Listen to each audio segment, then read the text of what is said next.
Boa tarde, eu sou Tomás. Não, no final. Tá, então ele começa. Ele se transferiu pra Kiev para continuar jogando e... Peraí, que eu Ai, nossa! Afirma ter muita chance, pois afinal já tem treinado 9 anos. Assim está mais preparada que os outros concorrentes com o mesmo objetivo.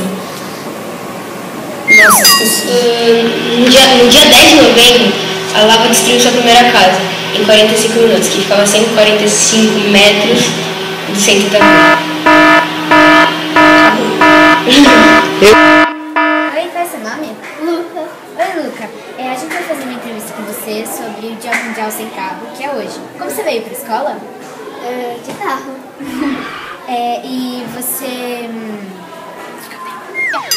A gente está aqui com a Carolina e com a Gabriela do primeiro ano D e a gente vai falar sobre o aplicativo que avalia, que vê se a fruta está madura. Então, gente, quem quer fazer a primeira pergunta? Tá bom. E você gosta de fruta? Você acha que você ia gostar de ter uma máquina dessa pra você?